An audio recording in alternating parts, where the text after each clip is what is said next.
some tutorials in the afternoon. Perhaps a discussion of the tutorials. To tutorial number 1. And I think I've given 2 other sets yesterday, which we will discuss tomorrow. But before we begin the scheduled lecture for today, we'd like to finish off with the blade element momentum theory, which we were discussing yesterday. And then we'll proceed to the structural dynamic modeling of the wind turbine with some fraction with the aerodynamics as well. In the later part of today's lecture, finishing off with a few slides on some aspects of finite modeling. I'll try to see if I can give you some simple codes for finite element, which you can play around with finite motion. But I'll give you some information about what's available and so on.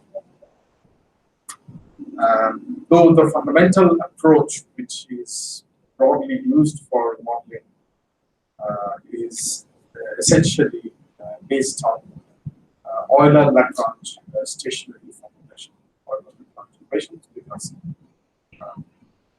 that's really what is enough to describe what we need for wind turbines, obviously. And also to look at the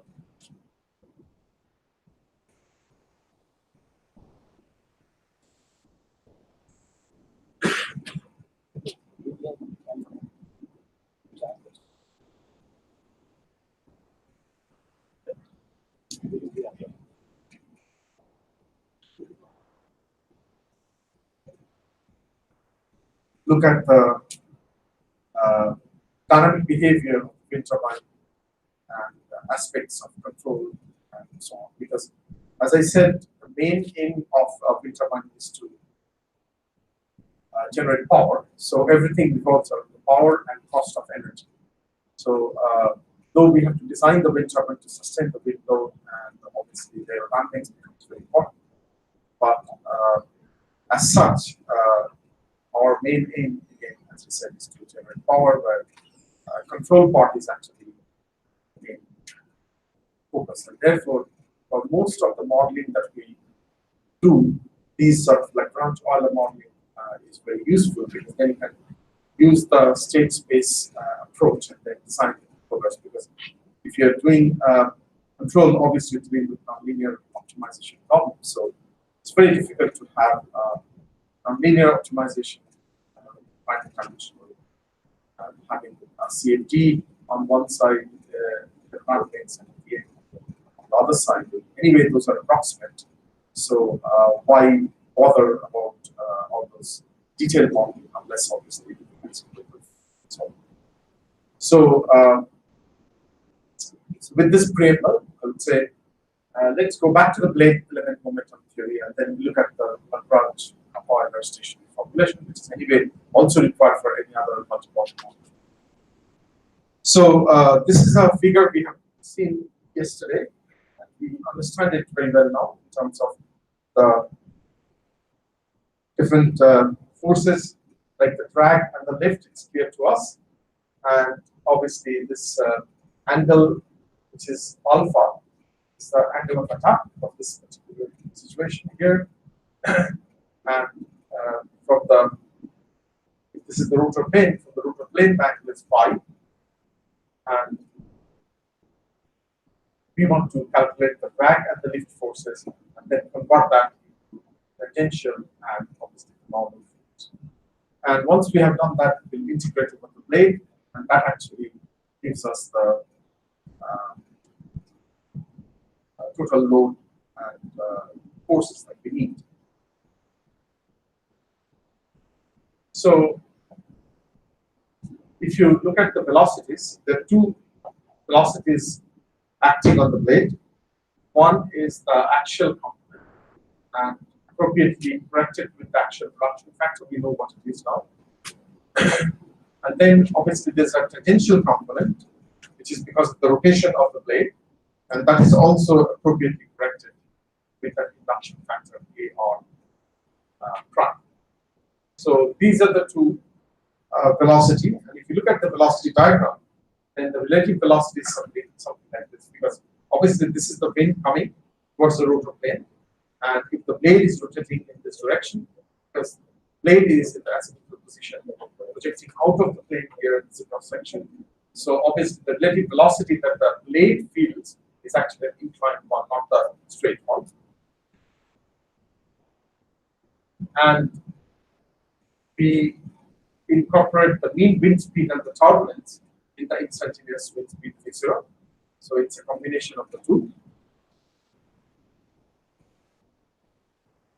And V relative is the local velocity, phi is the local flow angle, alpha is the angle of attack, as I've explained.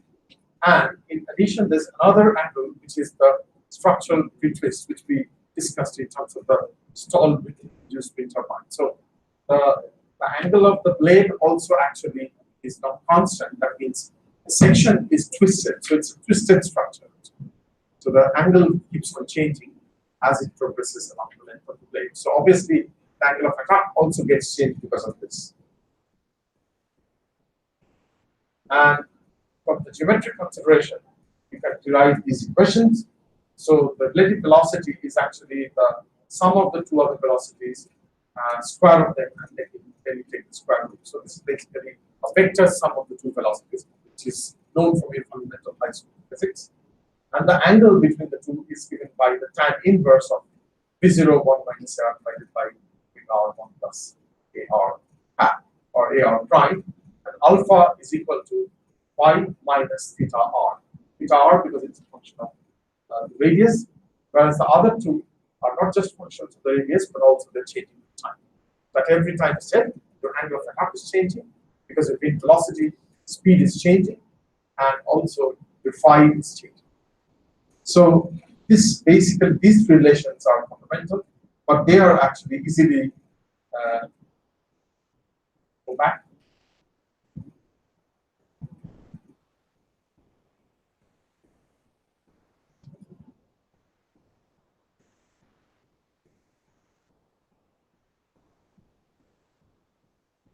Yeah, so basically from this. So this is actually the square of the sum of these two, and the square root, we get this velocity.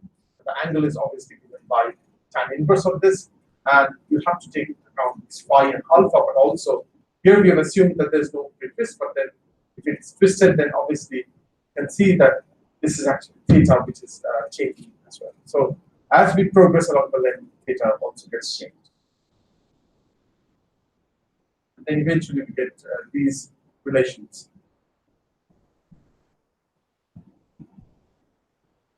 Now the local lift and drag for a particular section is given by obviously rho velocity square times c times CL and CD. This is what we have seen also previously defined.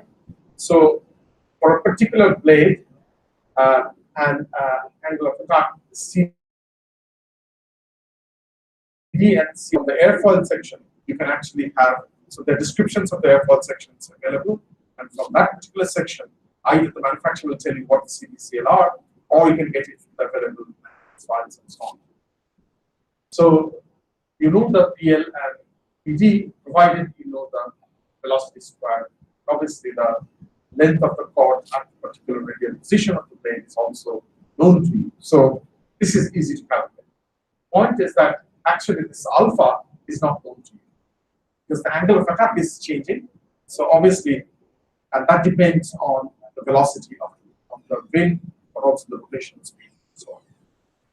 So we need to calculate CD and CL. Once obviously alpha is known, and then we can find PL and PD. And once the lag, this drag and lift coefficients available, then obviously we can find the tangential and the normal loads as well by using the coefficients corresponding to normal and tangential. So CN and CT, they are connected to CL and CD by this formula. And this is again from the figure. Basically, this is a trigonometric relationship. So I can derive it, but you can derive it too. It's easy enough. So go back to that figure once again. And effectively what we're doing is we are resolving two forces. And if the two forces are responding to the particle and the normal direction, sorry, normal and tangential direction, then how does it actually change from CB and CL? So the way it changes is that the cosine component of CL and the sine component of CB together gives you actually CN, the load in the normal direction, and this also obviously will give you the load in the tangential direction, right? This is clear to you? Yes?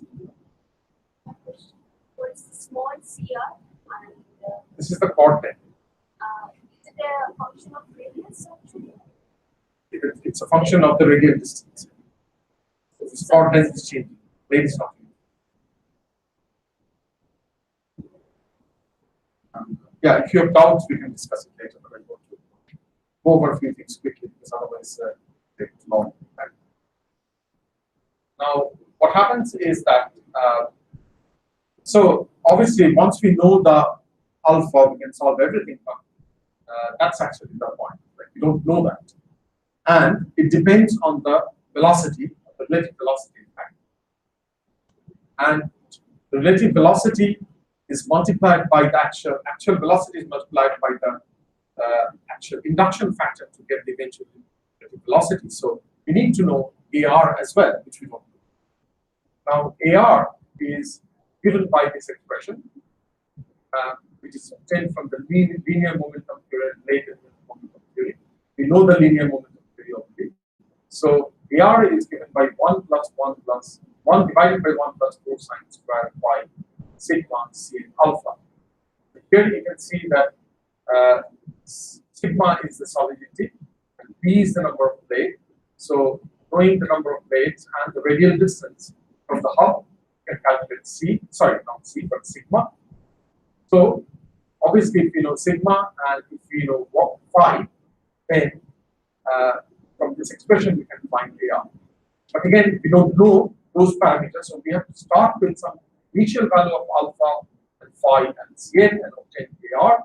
Once we know AR, we then go back to this expression here.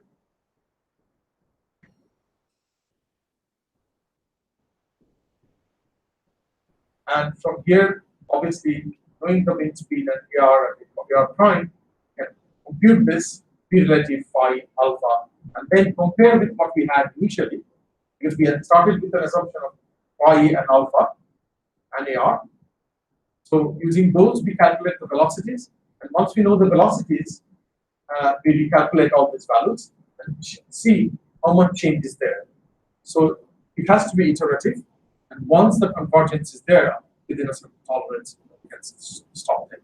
So really, BEN is an iterative one because we need to know the angle of attack, the induction factors, to obtain relative velocity and the parameters associated like phi, and they will then determine again AR and AR prime, alpha, and so on.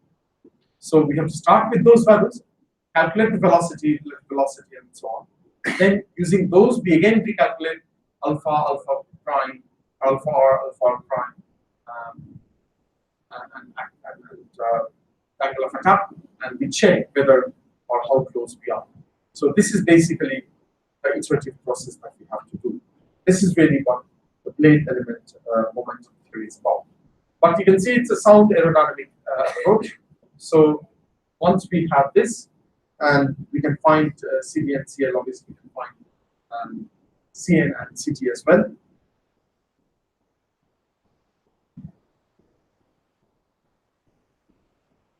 And this is for AR. A similar expression is there for similar, but another expression is given there for AR prime. So we use this. We start with this with some assumptions, and then calculate the velocity and the actual induction factor once again, and that will attack, and then again recalculate those. Keep on doing that.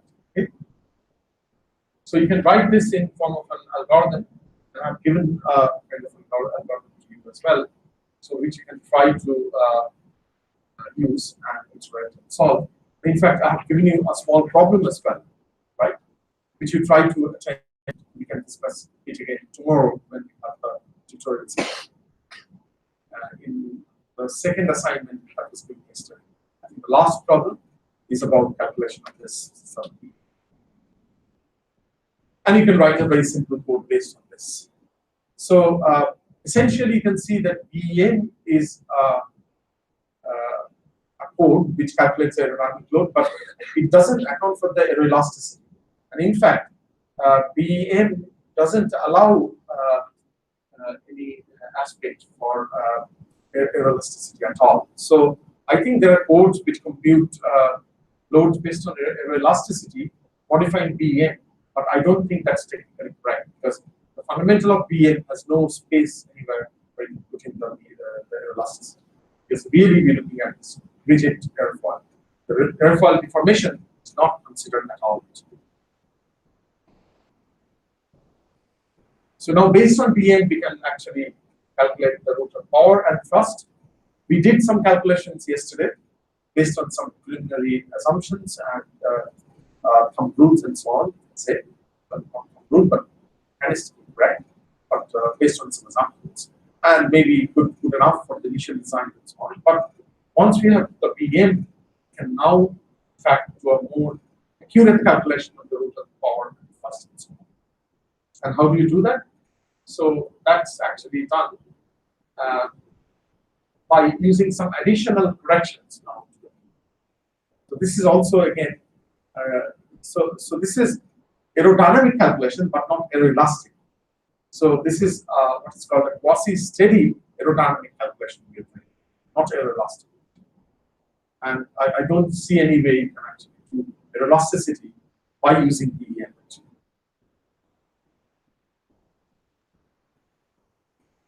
So if you look at this, this is our rotor plane. Again, we take a control volume, which is sort of a small annular ring here, and over which we want to calculate the thrust and the torque, and then you can integrate over the complete plane, get the values. So in the control volume, we have the thrust or the incremental or finitesimal thrust dt over this control volume with STR is given by V0 minus U1 times dm dot, which we know now. This is the rate of change of momentum as we did yesterday. And obviously, dm dot can be written as 2 pi r rho u dr. So this is the mass rate of flow in this angular region. Minus again this velocity difference. So velocity V0 is the free stream velocity, and U1 is the velocity here in the plane. Now the torque can be computed by calculating dm as r times c theta, but this is a corresponding rotational velocity at the wake times dm dot, and again dm dot is we know what it is, and c theta is the rotational velocity, and the power then can be obtained as dp or incremental power, finitesimal power that I'm about to say, is omega times dm. So this is basically your torque multiplied by speed gives you the power. So this is what we were discussing yesterday. So over this control volume, these are the equations. With the actual velocity U1 in the wake, we know that dt will look something like this. We have seen this before, because obviously the reduction from V0 to U1 is by a factor of A. So if we incorporate that, then obviously we can replace this by this equation. And dm can then be represented by this, where the velocity, the rotational velocity of the wake is given by this term in the actual induction factor here now is A prime. Because if you recall, we're using this A and A prime, or AR and AR prime, for basically the two different actual induction factor, one for the actual one, other one, I shouldn't say the actual factor, the induction factors actually. One is for the actual velocity, other was one for the tangential velocity, which is actually contributing to your torque here. And so that's actually A prime. And omega is your initial velocity, so r times omega will give you the initial velocity, but you have to put it in change of the induction factor. So with these basic equations, then we can proceed again, and we do two corrections. The first one is called the Prandtl's tip loss correction. So the blade element momentum theory, as we saw, and the calculation based on the theory assume that obviously blade is of we didn't consider the length of a finite blade. But if the blade length is finite, then around the tip you can't have a continuity. And obviously, in that case, we have seen the for continuity, and that actually generates some kind of shearing flow, vortex generation, and tip losses, and so on. So, so that's one thing. And also, the weight is not axisymmetric, because if the blade is rotating in one direction, you can't have an axisymmetric weight. So you need to correct for these, and the correction factor is given by F. Seen just now, based on the previous figure of the calculation. So, and we apply a factor of F to those, this dt and dn. This F is given by this expression, where it's another small f is given by another expression, which is dependent on the number of blades and the flow angle. So therefore, if you use this factor here, then A becomes 1 over 4f sine square phi divided by sigma Cn plus 1, and similarly A prime also gets it. And sigma r is the same as we have before. So you can see that here now we have modified the induction factors by a factor f, which is coming like this, and that actually accounts for this Prandtl's tip loss. There's another approximation that we usually do, and that is called the Kluwert's momentum theory. Now, this is interesting because we have seen for the ideal rotor, the power curve, the thrust curve actually looked like a curve which had to be terminated at a equal 0.5, because I said the theory was not valid beyond that. Now, what happens is that if you actually look at the cost coefficient and we actually look at actual observations, measurements, theory is valid till here. We have said that this is not valid, but in reality, what happens is the curve looks something like this. This is because of a lot of assumptions we made, right? The theory. So this part is not valid. This curve is not valid. That's correct. But actually, in this region, you do get some kind of thrust like this. And this is empirical. This is based on observation and measurement. There's no physical basis to it, but this is what we see it. And obviously, there's various kinds of observation done with various different kinds of profiles and determined. But this actually suggests that we should look at the induction factor and then appropriately modify it, because our previous theory said that we can't take induction factor beyond 0.5. But here we see that actually, yes, measurements show that we can have it. So to account for this, we use two empirical relations, this or this, and these are valid for A less than 1/3 and A greater than 1/3, and this one A less than or equal to AC and greater than AC, where AC is the critical value, typically between 0.2 to 0.4. So once you cross that value, the simple ideal theory breaks down. So for low induction factor, that means when you find that A is 0.1, 0.2, it's fine. Beyond that, it doesn't work. So based on the measurement, it has been proposed that we use either of the two for the coefficient corresponding to cost.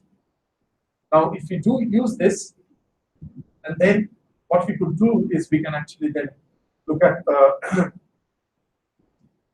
thrust and then if you follow such an approach, what happens is it leads to modifications in the actual induction factor like this.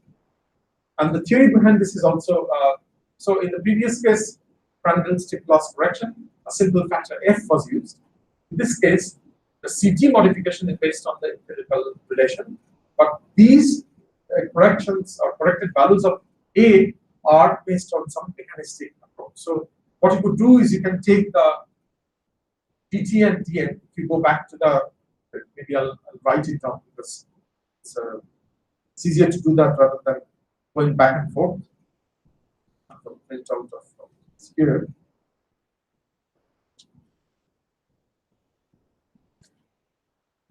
So if I take the equation again, starting from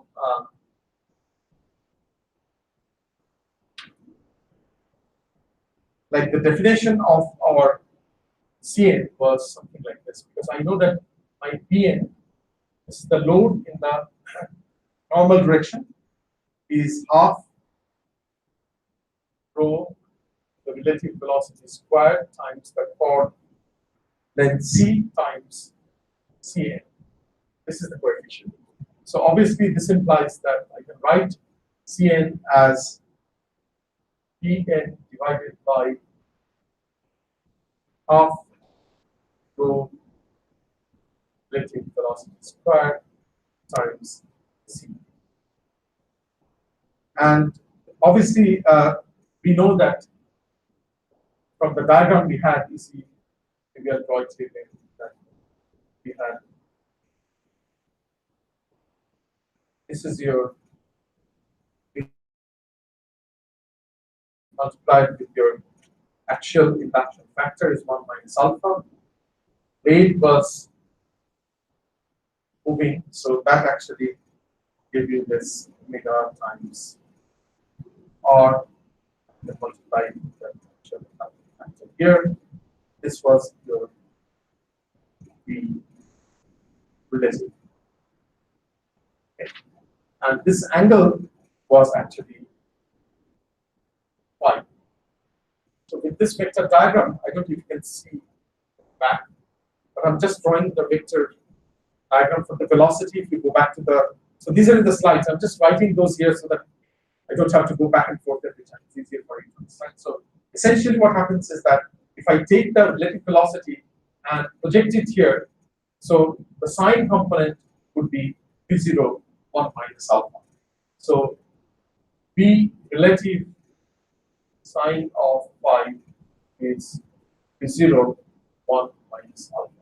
So the first thing I have is this, the second thing is this, and then I use my original expression of like Pt will be given by P number of blades times the normal force is Pn, and if I multiply it by Pr, then I get the corresponding thrust dt over that rotor ring dr, because the Pn is the load acting, normal load multiplied by number of blades basically gives the total thrust. So therefore, this is my total thrust. So if I then write my expression for Pt, which is equal to P is there, I take the expression for Pn from here, essentially. So it's half rho relative velocity squared C times Cn. And then I can replace this P relative over here, which gives us this will be equal to half rho P, and then P relative is actually V0 squared 1 minus alpha whole squared divided by sine squared phi, and then multiplied by your C multiplied by Cn. Then we also have this term here. So this is the total thrust I have. So if I now calculate the thrust coefficient, which is Ct, then the thrust coefficient would be dt divided by, now I have to calculate the thrust that comes in from the wing, because that's the thrust coefficient. We calculate the thrust that's on the rotor divided by the thrust from the wing, and that is actually half rho V squared, which is the stagnation pressure, multiplied by the area of that annular ring, which is 2 pi r times dr, which is 2 pi r times dr. So I have dt from here, and from there I have completed the ct, yeah. And if I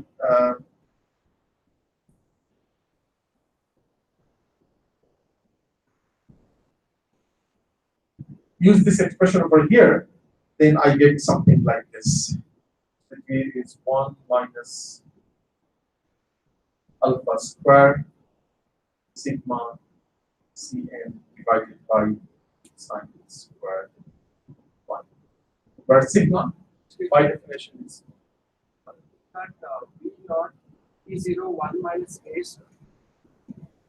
V relative equals. sorry.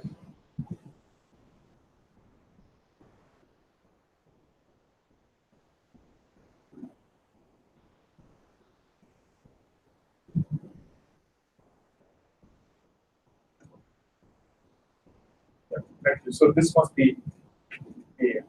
Yes.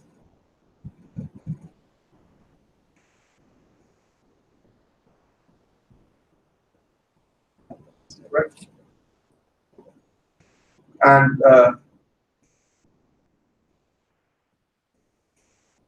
sigma is that solidity ratio, which is given by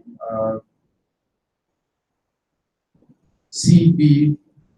So in this particular case, the sigma actually is CB over 2 pi r.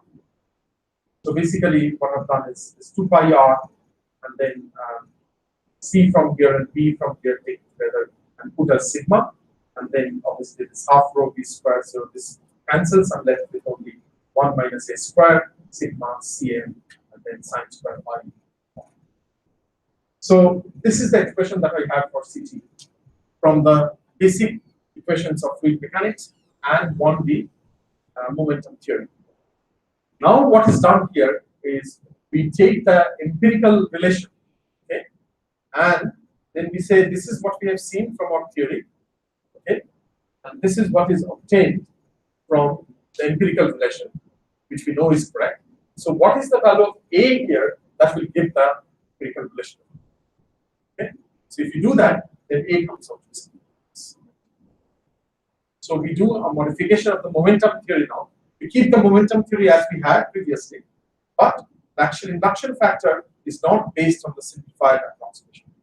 Instead, we now have actually ensured that it is equal to what we actually observe. So this is how it is derived in fact. Whereas the previous one, as I said, was tip loss correction, just a factor was used. And in this case, obviously, it's based on measurement, but it is mainly used to, or it uses the mechanics to drive it. So once you have obtained all these things, then you can now proceed to compute the load based on the analysis that we have done so far. And here is an algorithm. I don't know whether you can read it in your file because it might be too small. But what we're doing is say initialize here. It's AR prime, P gamma. Normally, what we do is we assume all this to be zero. AR prime. So the induction factor, usually we start with 0. And we also have AC, which is the critical value of A as 0.2, B as 3, number of blades, and gamma as 0.01. With this starting point, these are the initial guess. We compute phi, then once we know phi, obviously we can compute the angle of attack because angle of attack is going to be given by the flow angle minus beta minus k. Where k is that curvature of the twist of the blade. So once we have this, then compute the Prandtl tip loss correction, retrieve the lift and drag coefficient from the airfoil data L and D, And we then calculate CN and CT because we know phi, we know CT and CL for the given value of alpha because we've computed alpha and then compute the solidity ratio sigma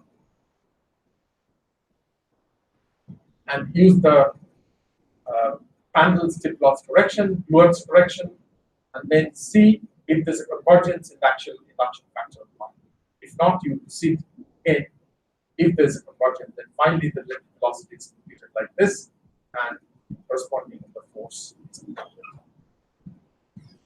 That's the end of the data.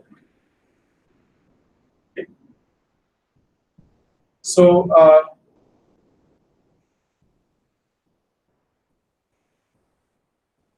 I think this session is going to go until about half 12.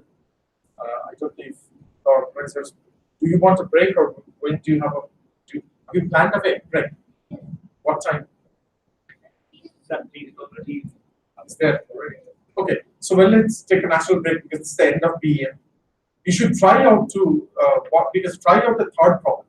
That will give you a good idea. And in fact, what I've done to simplify things, I've given you the CB and CL, and I've told you it's not a function of alpha. It will be eventually, but just for the sake of calculation, I compute that.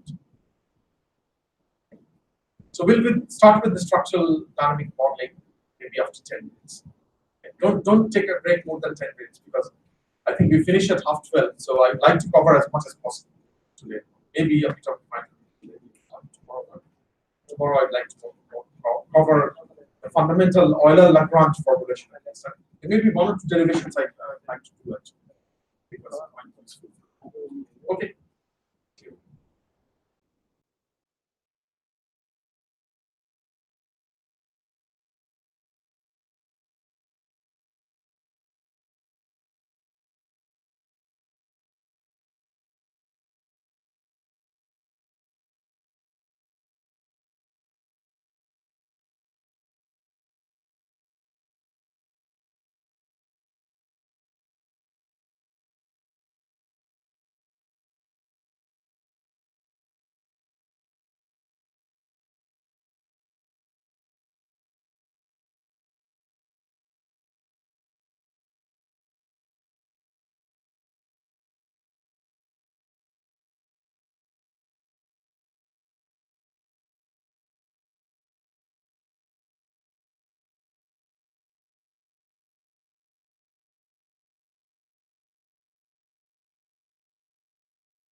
Okay, so we begin the next phase of our discussion on the structural dynamic modeling for wind turbines.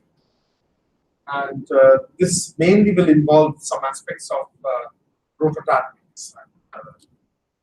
That will be basically used to write the equations in terms of what's called the Euler-Lagrange formulation, stationary formulation.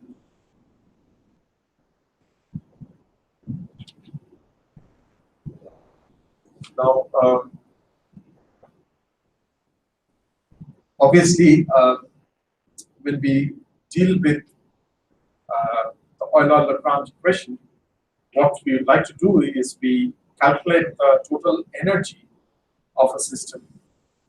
And then once we know the total energy of the system, then by using the stationary theory for Euler-Lagrange, we get the equations derived.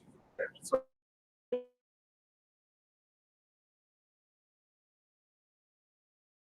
or how they're connected and so on, or transfer of axis from one to another. And obviously, technically it's sound because you're dealing with energy. So if you deal with all the energies and then use the Euler-Lagrange equation, the solution obviously gives you the equations in motion. So what we're going to cover now are the state space formulation for the wind turbine. And this is mainly motivated, as I said, because obviously the aim of the wind turbine is to produce power. So we'd like to represent everything in a state space formulation so we apply the control theory. And then the system description, Euler-Lagrange equation, then a little bit of finite modeling. So that would be used mainly for deriving properties of the system and so on. So we start with the main introduction. Now, normally you have two different kinds of vibration in a wind turbine blade, and it is either flapwise or out of plane, edgewise, which is in plane. The same applies to the tower as well. We have also in plane and out of plane vibration of the tower. There's another important motion of the tower, and that's the torsion of the tower. Actually, that involves obviously the connection to the yaw. That plays a vital role in terms of the coupling as well. And in fact, if you recall, back in 2000, when the whole thing started, it was the coupling of the tower and the blade vibration that was actually okay. And since then, people have observed that due to grid fault and vibration in towers as well. And all the grid codes are concerned about that. So from a practical point of view, these are the things that we are interested in because these have been practically observed to cause problems. So rather than looking at theoretically what might happen, we start with seeing what actually is causing the problem, trying to analyze that. So obviously, the first thing, as I said, is the edgewise vibration, which causes mainly in the stall-induced vibration, but also true for other wind turbines as well. And that's because this mode is lightly damped. Violent vibrations have been observed and may exhibit very low or negative damping. Now, this negative damping comes from, as I said, the elastic part of the motion, and damping will be time varying, so the negative damping may not be present all the time. But when it actually happens, then that's a point of concern. So obviously, for that we need to control the vibration, because we cannot allow the blade to vibrate and cause a detrimental damage to the tower, even if it's say for happens only once a while. So you have to design for that anyway. It's not an operational thing, so no operational wind turbine elastic mode will pick this up. But we know from the aerodynamic considerations and from observations with field observation that this happens. Now, the edgewise and flapwise modes are actually coupled, and there are some references. Maybe what I'll do is give you a list of key references you can read up later, because we can't cover everything in this 10 or 12 hours. But some of the papers where we have described these in more detail with all the detailed physics actually worked out. I'll give you a reference list maybe tomorrow. But for the timing today, just for the sake of understanding and to show you how the equations are actually arrived at, we just consider the age-wise mode of vibration. Now, if the two modes are coupled, and because there's a free twist, it will be coupled, obviously. Free twist is the very important thing to consider. So, obviously, you'll have bending and torsion coupled together.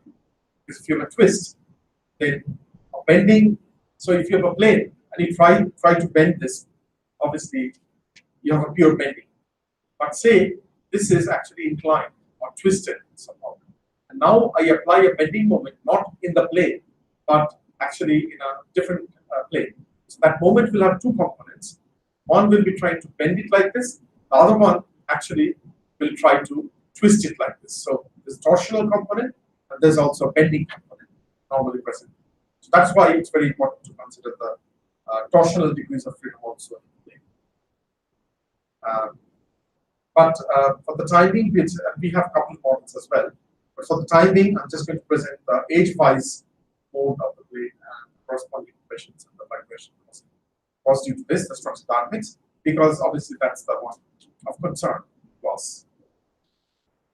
So what we do is we put the wind turbine schematics here, 3 blades again, and you can see that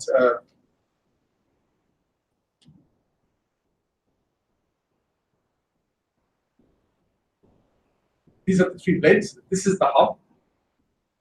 We have modeled the nacelle and the tower by a spring because we are not interested in the overall mode of vibration of the tower because rarely it causes any problem.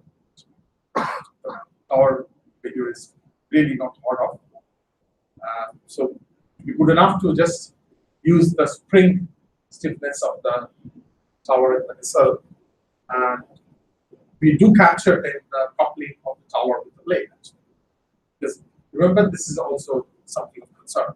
So we have to keep this flexibility, but we are not going for a detailed modeling of the tower. Rather, not look at the age-wise vibration. So as somebody was asking, so the azimuthal position is when the blade is over here, vertically up. So that's our reference position. And with respect to the first blade, then you can find the position of the other blades. Now, just let me ask you, how many of you are aware of the rotor dynamics? Because I think a lot of you are from mechanical background, so rotating machinery is probably something you have done, most of you, right? Because then I can skip 1 or 2 things, because this is basically a rotating machinery. It's the same kind of approach. Yeah? So basically, what I'll be using when let me just draw this like this. So what happens is that if you have a rotating vector, like say this is my I vector, and this is my j vector, right? And if it rotates, say a function of t, and I'm taking 2 unit vectors, then obviously, if I take the derivative of the I vector, what do I get? So effectively, if it rotates like this, then it will be like this, right? So it rotates by an angle of 1, say. And these are unit vectors. Then obviously, this change in the vector here is effectively this. And this is actually in the negative j direction. And if this is 1, and if this is 1 as well, then this is also 1. So then we can write that di dt of I of t is minus j of t. Right? And similarly, if I take ddt of j of t, then obviously this vector moves from here to here. So the relative change is in this direction. This is along the I direction. So I get I of t.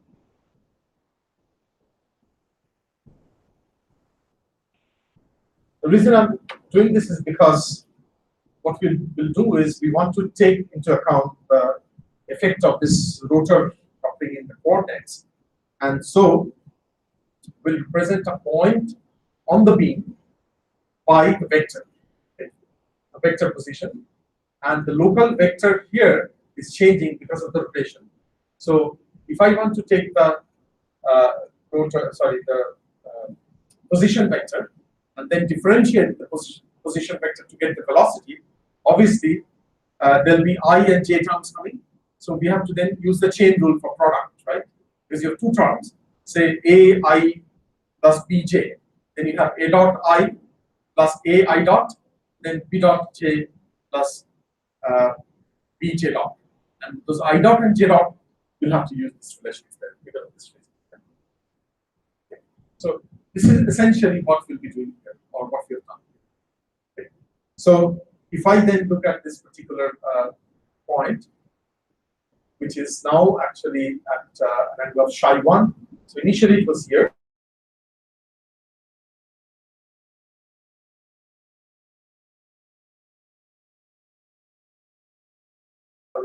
Speed of omega. So at time point t, Session-1 then will be omega times t. And the beam is flexible.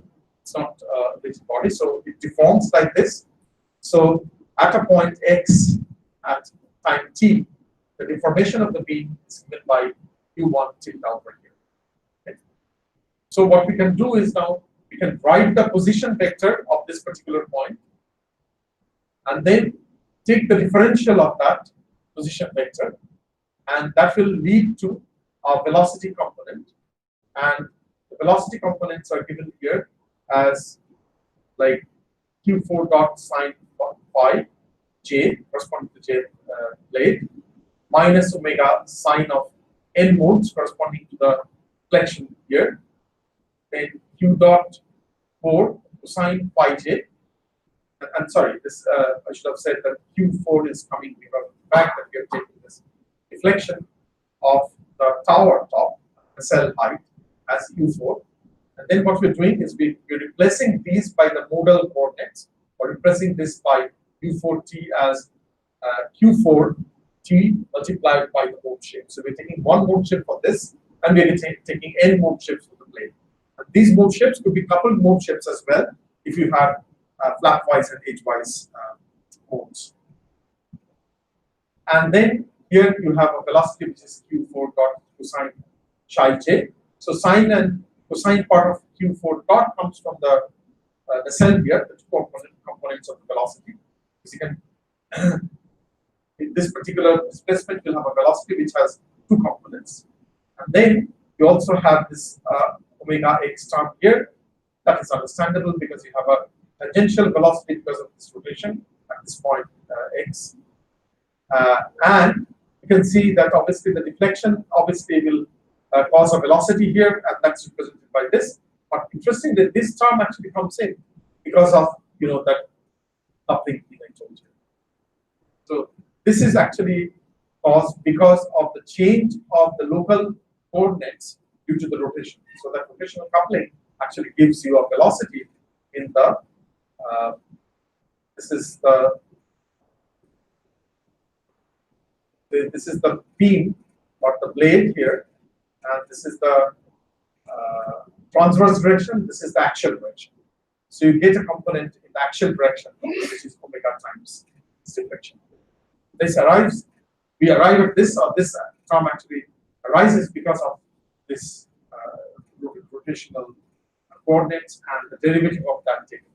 If you just used simple kinematics, not accounting for that thing there, you'd have actually missed this term, because others are intuitively there, because we see that this is moving, so you have a term like this, you have a term like this from here. From the deflection of the blade, you get a term like this, that's fine. The rotation of this blade, you get this term. This is the velocity I'm writing. You get a velocity like this, but then this term actually would have been missed if you have not considered that. So this is to show the importance of starting from the position vector and then taking the derivative to arrive at the velocity. Okay? But I leave it to you as a very simple exercise to work it out based on that concept and get this expression. It's simple enough, but just work it out. I can work it out, but it will be of no use to you. So just it's a two-line. Therefore, is the linear stiffness of the nacelle and K4 is the stiffness of the tower, basically. Of the tower. Okay. We're assuming that the cell is a kind of a rigid mass at the top, sitting on the top of the tower. So we're assuming that all the stiffness is kind of lumped on the tower, and all the masses are lumped around the cell. Though the tower is obviously distributed mass as well. So it's a single degree of freedom for the nacelle on the top of the tower. Not considering the bending of nacelle. In this particular case, yeah. But there are other work we have done where we have considered the bending of the tower and the torsion of the tower as well. Those are important. Not in this particular slide, but those can be considered as well. I mean, what will happen is that the expressions become more and more complicated. But essentially, the concept is the same. So in this case, now what we do is we have to compute the energy, and we have to compute the kinetic energy and the potential energy. So everything boils down eventually to computation of the energy. And to compute the energy, because we need the velocity, so we have to use this concept of thermodynamics so that we arrive at the correct velocity to compute the kinetic energy.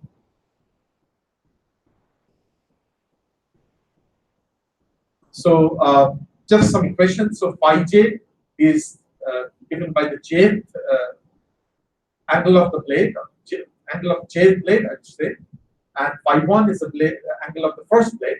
So with respect to that, the other two blades would be 60 degrees apart. So to see if you put j equal to 1, then this is phi 1 obviously.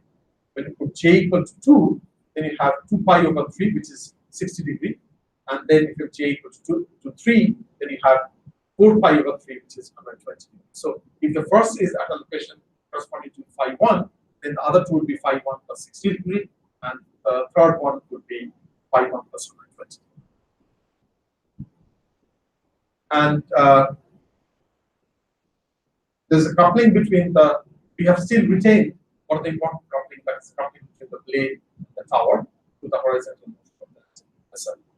And this actually may lead to sometimes terms, as we'll see in the matrix, which will lead to negative damping actually. Because you can understand that if the tower is moving in a direction which is actually corresponding to the opposite direction of the blade, then the term that actually fits in is like a negative damping process. So you get negative damping from a completely inertial coupling here. So the tower models in liberal freedom, we have age-wise blade displacements given by uj tilde and the age-wise nacelle displacement ut tilde. So we have basically 4 degrees of freedom in this particular case. You can have generally n degrees of freedom, so then your state space matrix looks something like this. Because for each of the blades you have n, so the space we are considering now actually is 3n plus 1. Because 3 for 3 blades and n, so 3n plus 1. So the generalized model used in simulation was basically designed to assess the controller performance. So obviously, we'll talk about the controller soon enough. But this is basically the age-wise displacement of the blade with n modes.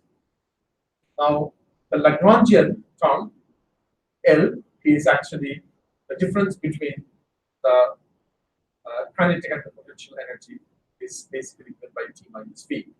And the Lagrange equation stationary motions basically say that ddt of dl dq dot minus dl dq is equal to the external force.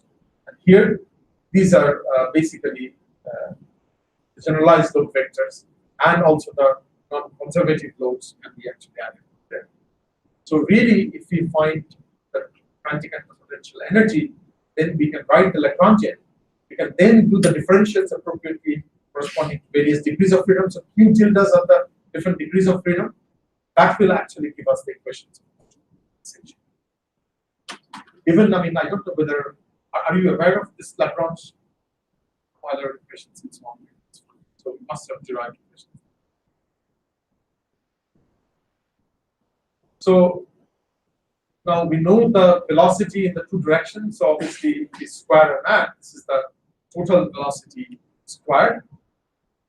And for 3 blades, we have to then add the total kinetic energy for 3 blades. So obviously, we integrate it over the length of the blade because this is at a particular location.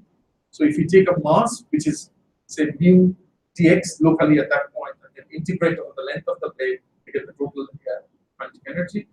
And then also because of the lump mass for the nacelle, we have the kinetic energy of the nacelle. That's half m0 q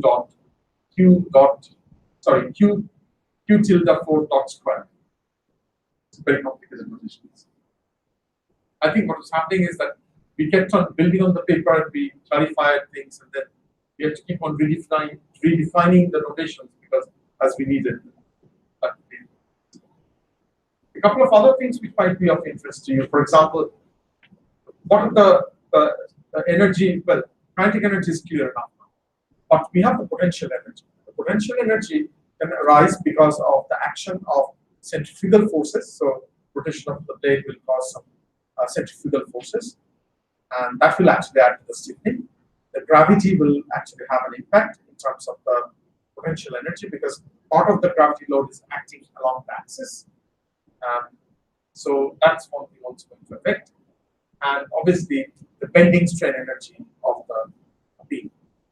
Out of the 3, the first term, which corresponds to the centrifugal force, is interesting to look at. And then the gravity would be something similar, and how to calculate the energy for that. So I'm just going to draw a simple diagram to explain how we get this format. Again, this is something similar to helicopter diagrams. Those who have studied this. How many of you are from aerospace background? I think 1, 2, 3. So you know about the centrifugal stiffening and things like those. Yeah. So let me round this out.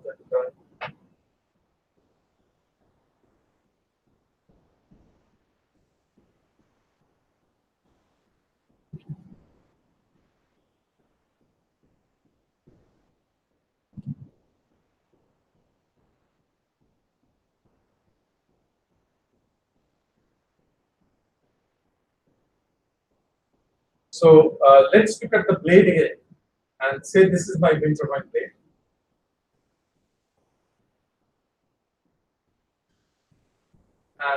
And I take a cross section somewhere here.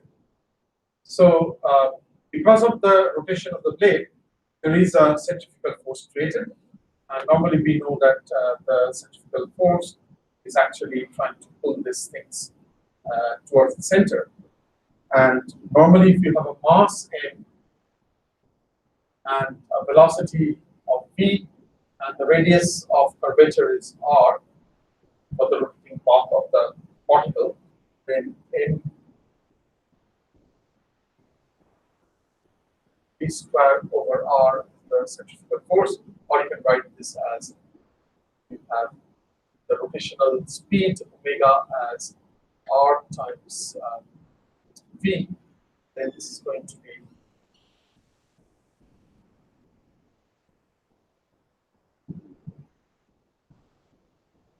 m omega squared r. So if we consider say this part of the blade, and for that blade, this part of the blade, we take a small element over here, which is of length say d psi, and psi is the distance from the center of the hub.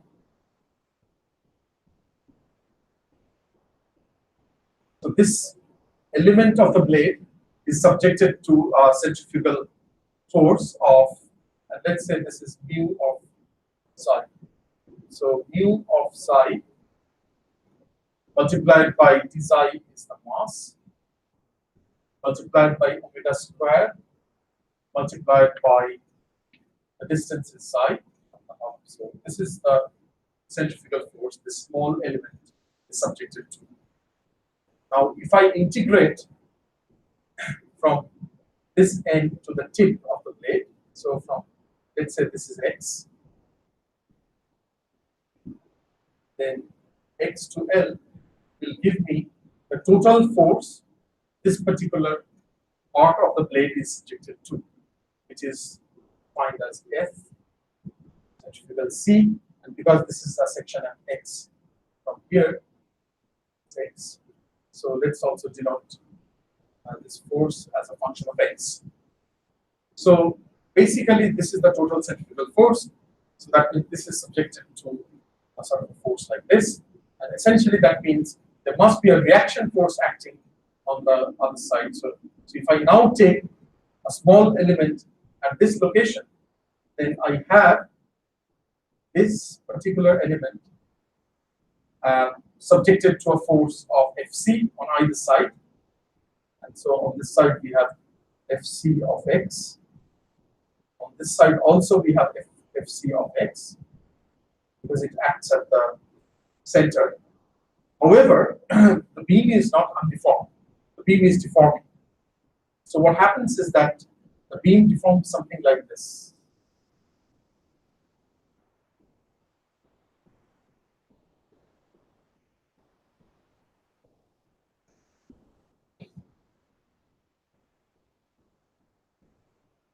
So effectively, because of this distortion due to the bending of the beam, rotation, the Fx or Fcx on either side, they're not collinear. And therefore, a net moment is created because of this. And this is given by, say, if this is dx, considered an element of dx here. So this is dx. And if you have basically the deflection of the beam given by the mode shape correspondingly, then you will have the rate of change of this particular shape given by the, say the deflection here will be given by the corresponding phi of x and d phi dx multiplied by dx. Obviously, there will be also a term which is corresponding to the what is called the generalized coordinate. I'm just assuming one particular mode shape, which is phi here, and let's say qt. So this is your corresponding lateral deformation, which basically is the cause for Fc not to be collinear on two sides of this element. You see actually.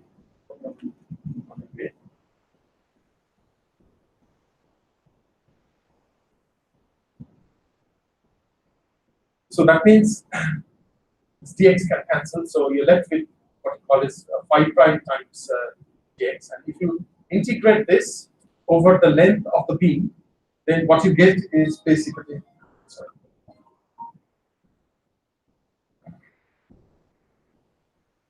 what you get is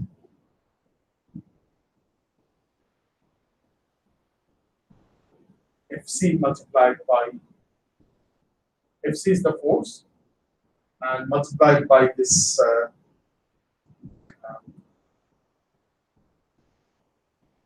distance, which is going to be, obviously you have a qt here, but a term corresponding to phi of x will appear. This will have to be integrated over the length of the beam to get the total work done, because force which is there and the moment that you have, if you multiply the corresponding rotation with that particular moment, you get the corresponding work done, which is essentially the potential energy that is stored in the beam due to the action of the centrifugal force acting, and that needs to be added to the potential energy as well. So a similar thing happens with the gravity as well, because if you look at the gravity, so the gravity is also like acting like this, but it has a component like this and a component like this. So this component of the gravity, which is axial, will also have an effect like the centrifugal force. The only difference being centrifugal force was a function of x, but the gravity or the gravitational force is going to be more or less uniform because G is not changing the case. So that's why in the second term, you get a second similar term, but constant G actually appears. Omega square obviously is not there. So these are the two terms that you actually get from these two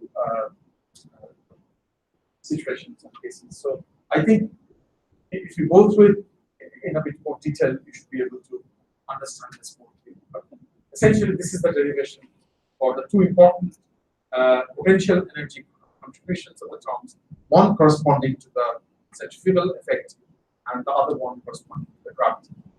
This is G. Acceleration here is actually G cosine phi j, or psi j, because a component of the G is acting on action potential. So if you add these two, so this comes from the centrifugal force, and then the gravity is here. So there'll be one term corresponding to the centrifugal force, this one corresponding to the gravity, and this term actually corresponds to the elastic energy or the strain bending energy normally that you get for liquids. So, and then of course you have another term which is the cell. The three summations.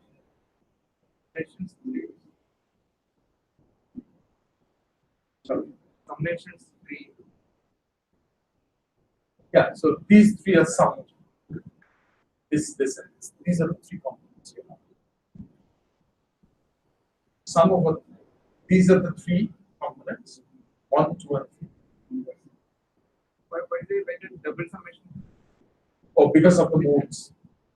Because I've just explained with one single mode, but you will have more than one mode. So obviously, if you take the modes and you take the product of two terms, then you also have the cross terms in between. For a single mode, you only have the square term. For multi-modes, you will have only one summation.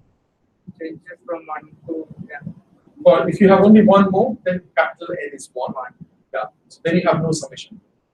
And this summation is of 3 planes. Yeah. But within the bracket, we have 2.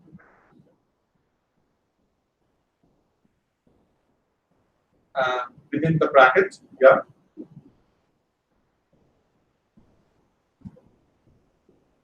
J and K, sir. So Yeah.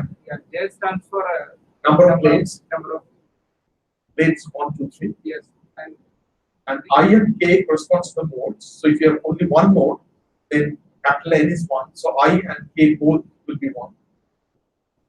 So you don't have any summation terms. So it will be K 1, 1, and KW 1, 1, KG 1, 1. And here you'll have QJ 1. Here also you'll have QJ 1. So basically you'll have QJ1 squared. But that's what you have. Like if you have a string of K and displacement of X, then Kx squared is your stiffness potential energy. So this is what happens. These terms correspond to the corresponding stiffness that actually arise because of the beam elasticity bending term. This is due to the gravitational one. This is due to the centrifugal force. You can see this is the term I mentioned there, FCX phi prime. This is the force. So this gives you the moment, bending moment, and that you have to multiply it by the corresponding rotation. That's why you get another phi term, phi prime term there. Because this is the force multiplied by the relative offset gives the moment. Moment multiplied by the rotation gives you the work done.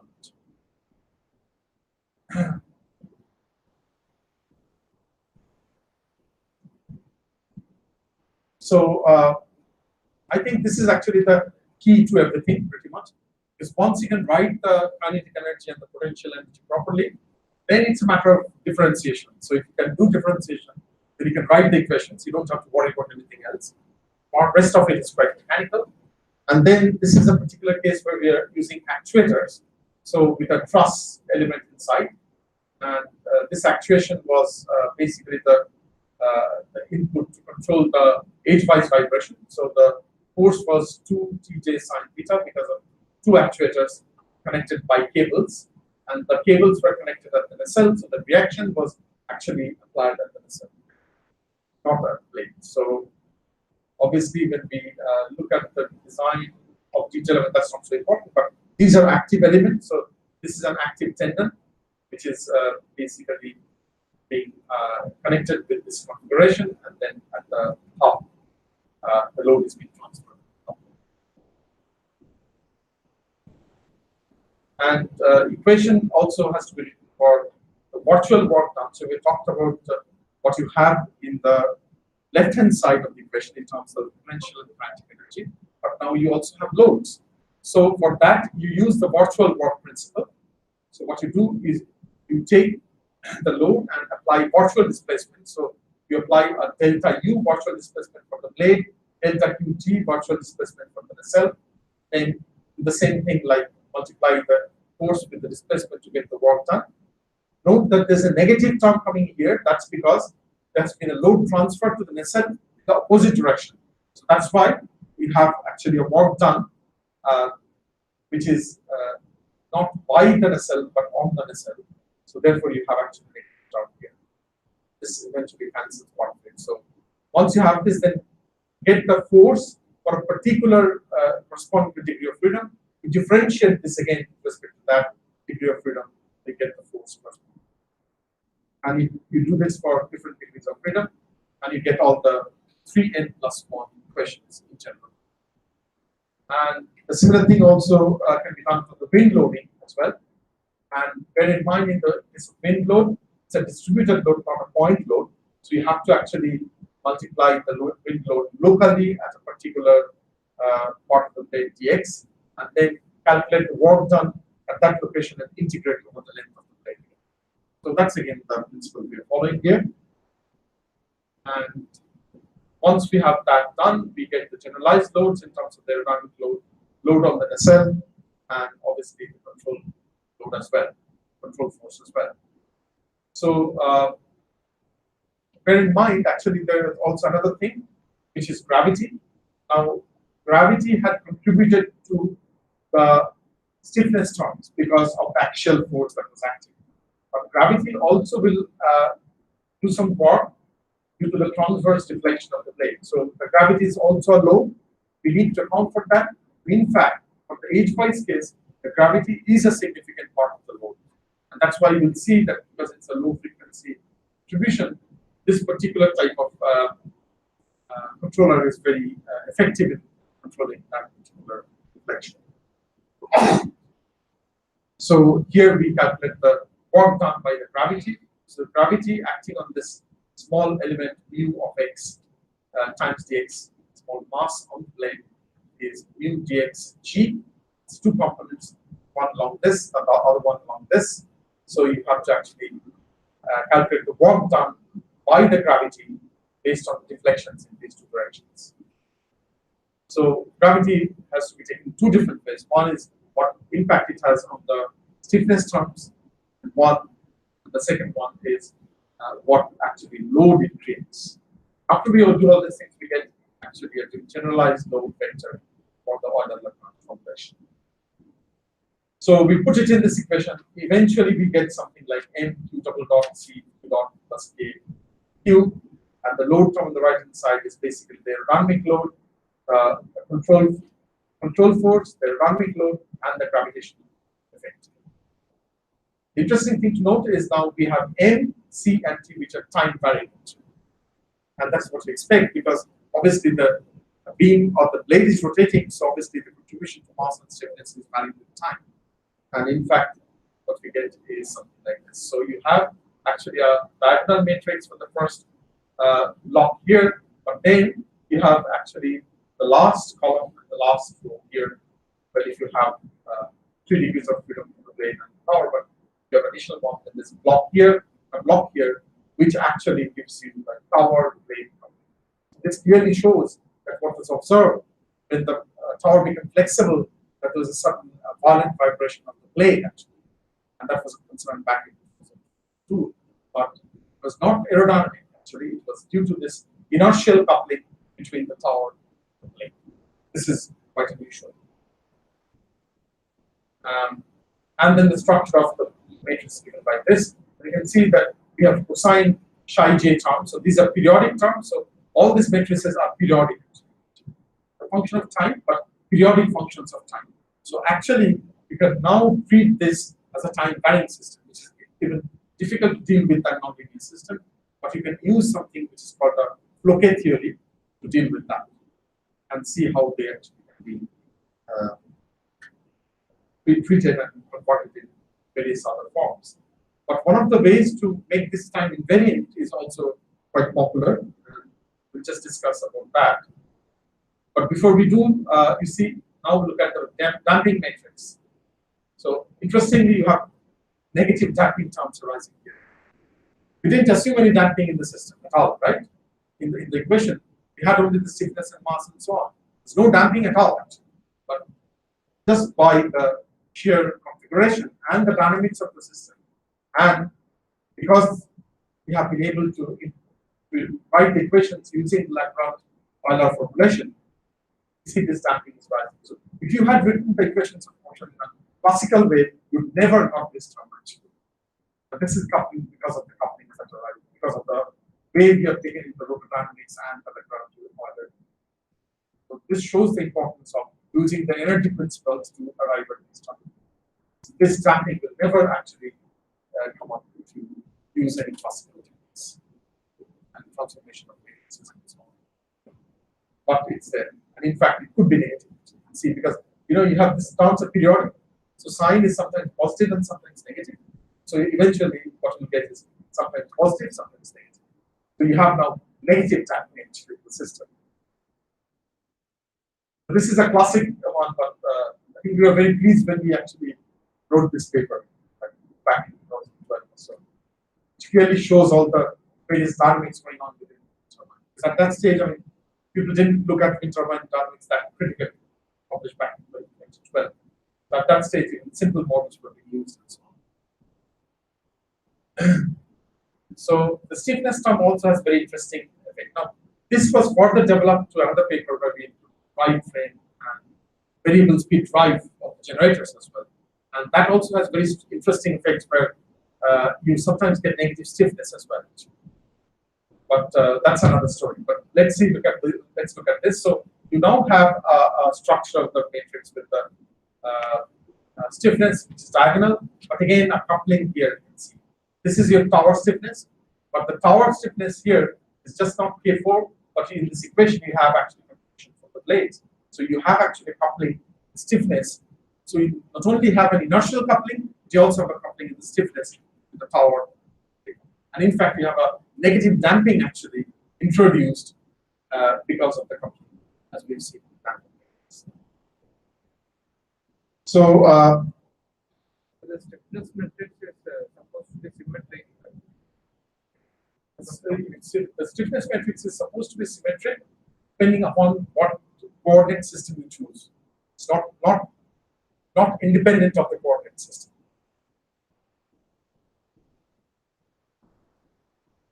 Because you see, it has to be asymmetric, because physically, if you think about it, our system is not symmetric. It's rotating. So it is asymmetric actually. That is the reason why you get these terms over here. If you make omega equal to 0, that means it's not rotating, then these terms will disappear. And you have a symmetric.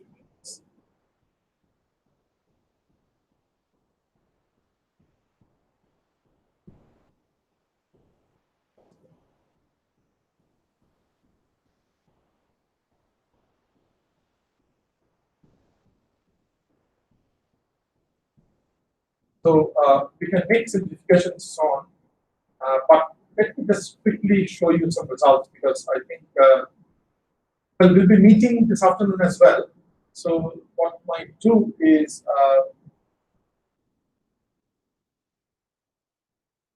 so with the reduced order model, where we assume just one particular mode, say, of the blade, you get expressions like this, which is simple enough to look at. Matrices of the reduced order model. You have 3 terms again for 3 things we have discussed already. In this case, now we have the structural damping added, CB here, diagonal matrix, proportional to something you can assume. but we also have the aerodynamic damping here, which is I don't know whether we could call it aerodynamic, but somehow it's because it's arising because of the coupling, so it is sort of aerodynamic damping. And then with this 4 degrees of freedom, so we have a 4th order system essentially, and there's a way to transform these matrices to time invariant system, and that transformation is called a Coleman transformation or multi-blade transformation. And the way it works is that if I take a matrix like P and then multiply it to our matrices we have, then what will happen? The matrix we get is actually a time invariant one. So in some other frame of reference, we'll get a time invariant matrix, starting from a time value one. Now, bear in mind, following the analysis we do in the time invariant domain, we'll have to come back to the physical domain again by using an inverse transformation. So obviously, this is not making the physical system invariant, but it's just a mathematical convenience to deal with time invariant structures in case of the matrices we have. Because obviously, if it's time varying, then we have very difficult situations sometimes to deal with. But time invariant ones have very well-known results in terms of the linear algebra and so on. So we can just invert matrices, diagonalize things, and so on. So that's the advantage we have. And this Coleman transform is therefore used. And if you take this matrix here and our equations given by this, we multiply all our coordinates now. You can see that Qn is our generalized coordinates, the free plate coordinates and the tower coordinates. If we pre-multiply it by this P matrix, then we get a new coordinate system. And in that coordinate system, obviously, we have a situation which will actually give us a time invariant matrix. And obviously, we have to apply also the inverse on both sides. So our Qt we represent it by this here, then apply this P inverse on both sides, and eventually that leads to a time invariant matrix.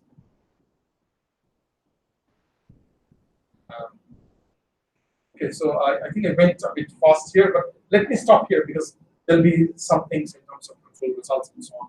Maybe 10 minutes I'll take before we discuss the assignments this afternoon. So let me stop here and I'll see you in the afternoon.